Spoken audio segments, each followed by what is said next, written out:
It's a July morning on a beach in Europe, the last day of your holidays. You use your mobile phone to send a text message and then close your eyes. Your words are picked up by local telephone lines and transmitted from one network to another until they reach the country where your boyfriend lives. This is called roaming. Telephone companies generally charge too much for this service, which resulted in unpleasant surprises at the end of the holidays. But roaming prices have now dropped dramatically thanks to the European Commission.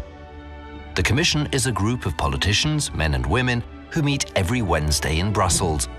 We call them commissioners. Together, they form the government of Europe, so to speak. They all have their own specific field of responsibilities and come from different countries. It is their role to defend the general interest of the European Union. When they take their oaths, they swear not to accept instructions from their own government.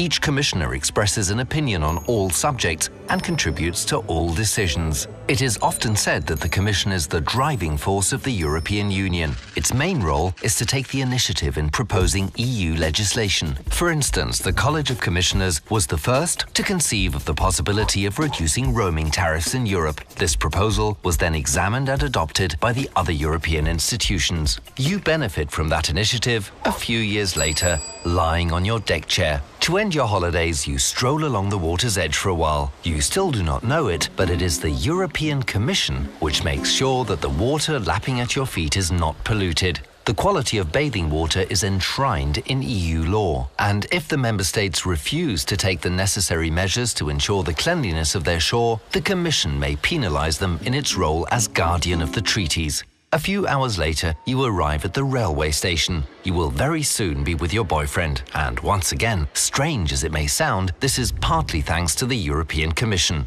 Its third major task is to manage the policies and budget of the EU. For example, assistance for the regions and their infrastructures. The Commission is responsible for organising the European financial support granted, for example, to airport, motorway and railway projects in Europe. Without it, the train taking you at 300 kilometers to your boyfriend would probably not yet have been built. Halfway through your journey, you go to the buffet car to drink an espresso, while you watch the sun blinking behind the line of trees. Before it warmed your hands, the coffee which you're enjoying grew far away from here on the plateau of an African country, and it reached this railway carriage partly thanks to the Commission. The Commission is responsible for performing tasks on behalf of the European Union outside its borders. In practice, this involves negotiating commercial treaties with foreign countries on the basis of a mandate entrusted to it by the member states, and also establishing development programs in emerging countries. In Africa, these programs help to develop coffee exports, for example.